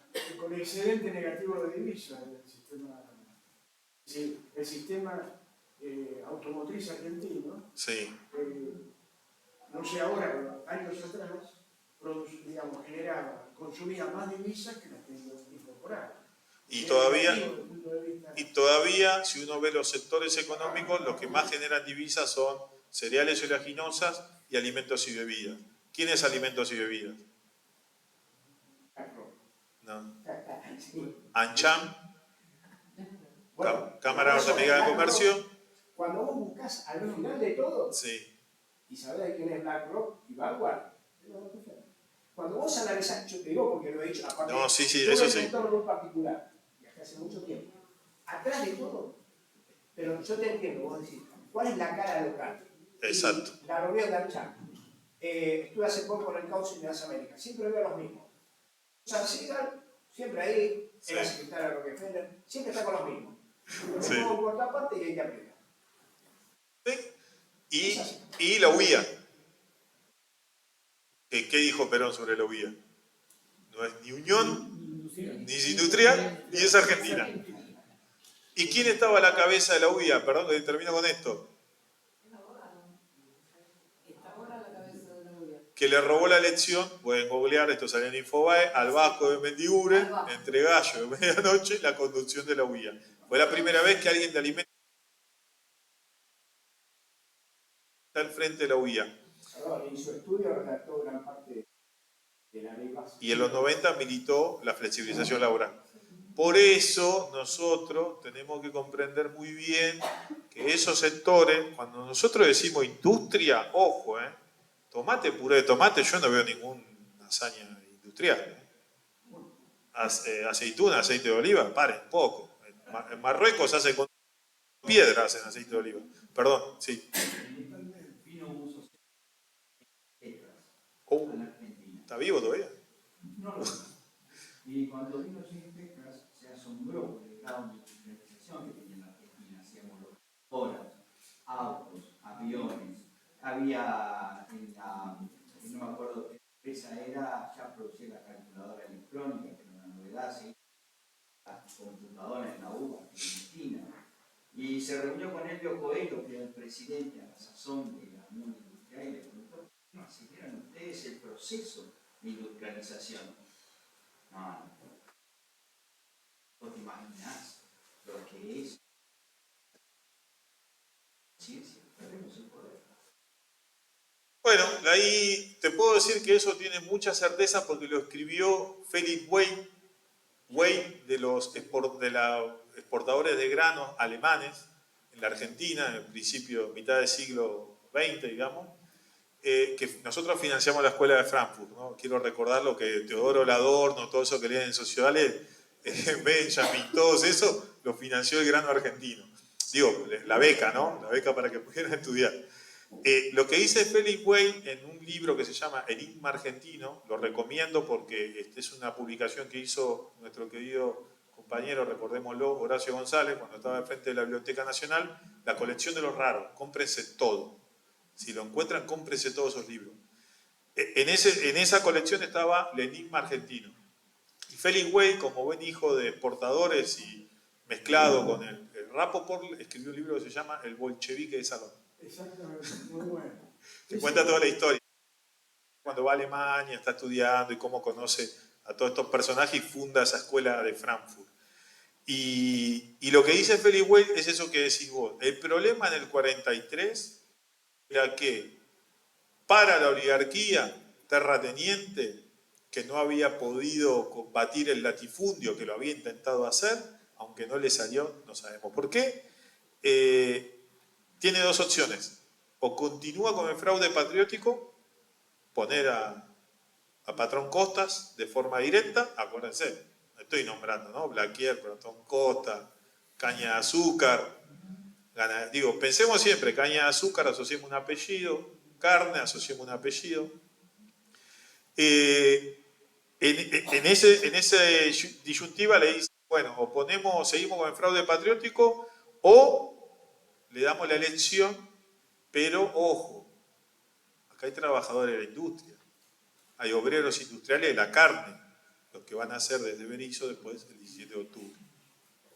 Y recuerden que en ese sindicato de la carne estuvo la primera mujer delegada gremial de la Argentina. Vean, hay una película, no me acuerdo si se llama, no sé si se llama Carne la película. El documental sobre la historia del sindicato de la carne.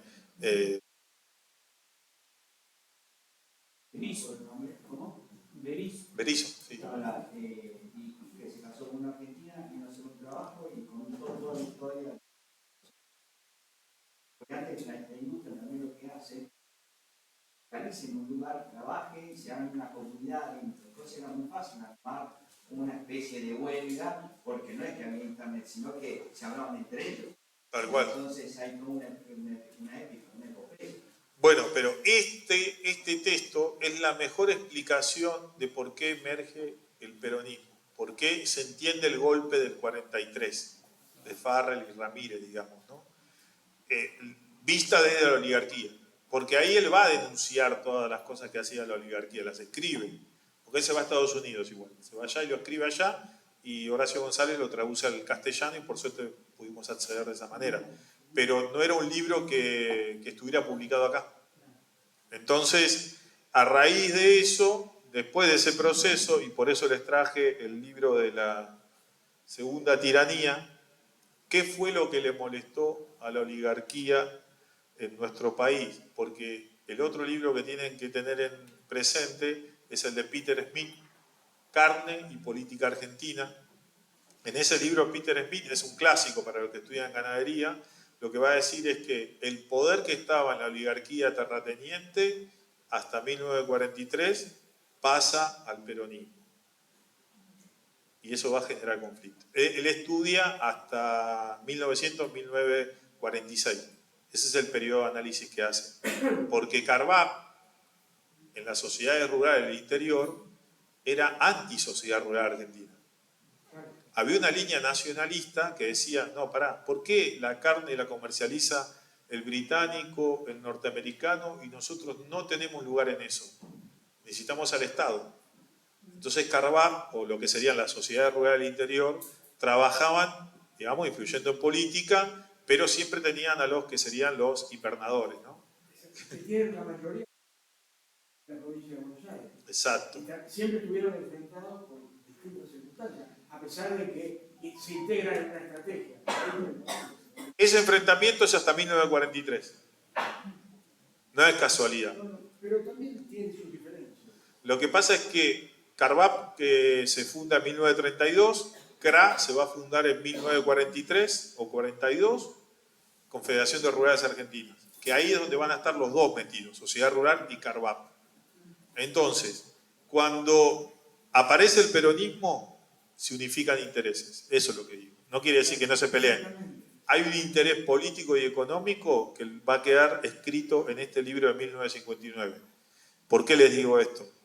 Porque este libro va a describir la política del peronismo.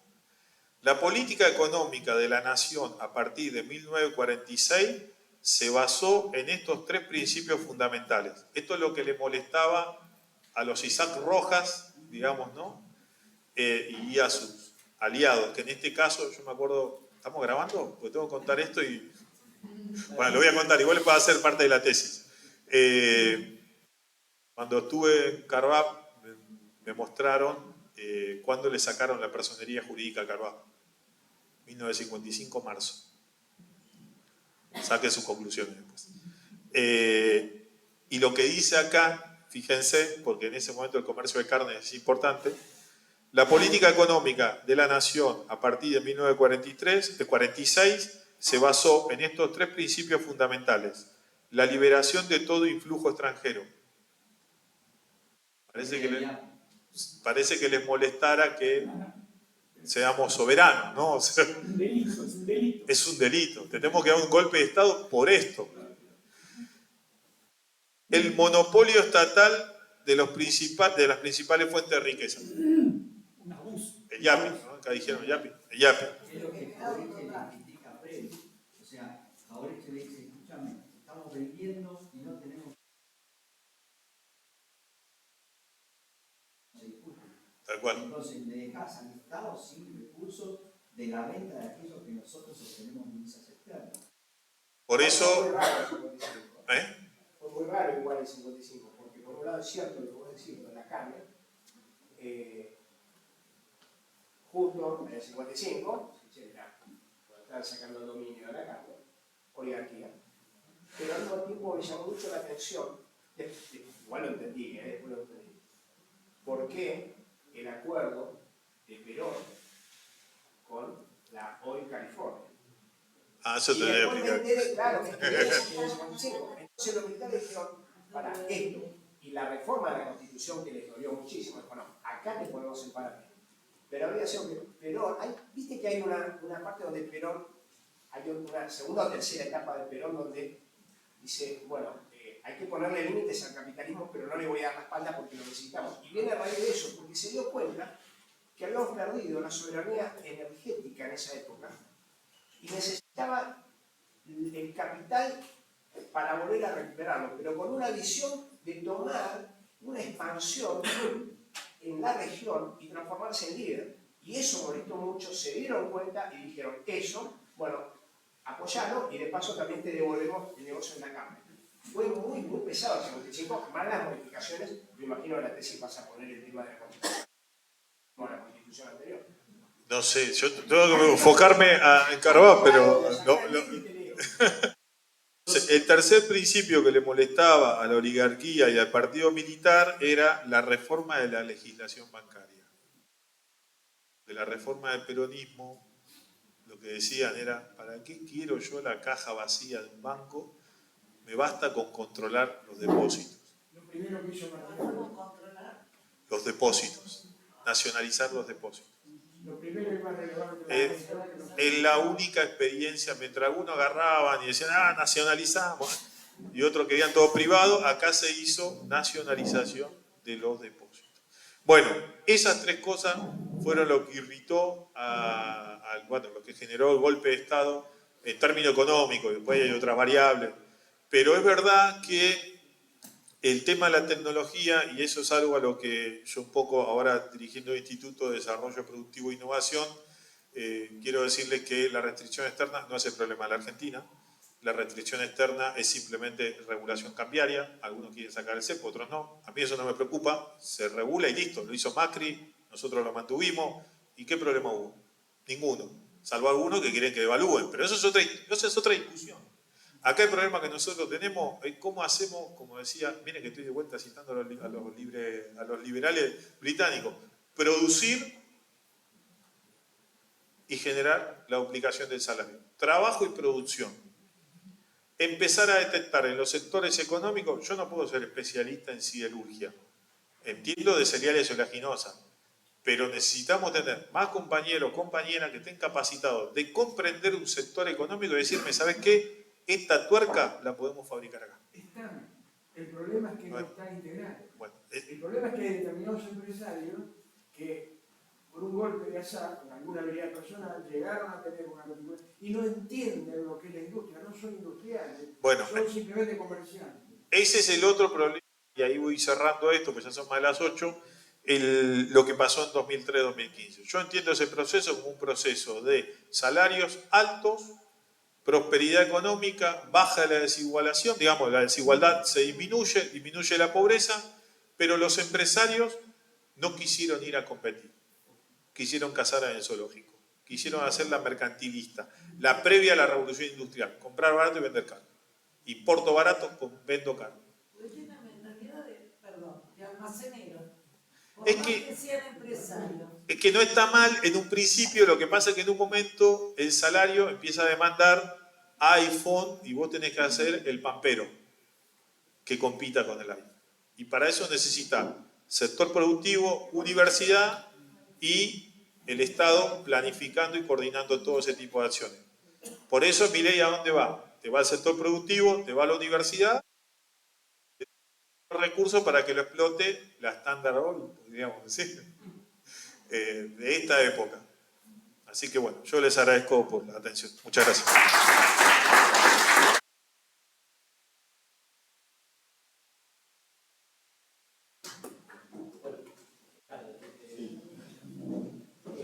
Hacer alguna una pregunta, si no, Tengo dos preguntas, ¿les parece? No, yo le quería mencionar el dato que podía repetirlo al nivel Rosa y H. Tiza de Jaureche. La época de Rosa. Gracias, buenas noches. La colección de la Biblioteca Nacional. Ah, el enigma argentino de Félix Wade. Colección de los raros. ¿Cómo? No, se fue. Raro, raro. Y el de Gilberti. Lo tengo acá. Sí, tenés los chicos. Sí, me mandamos una lista de...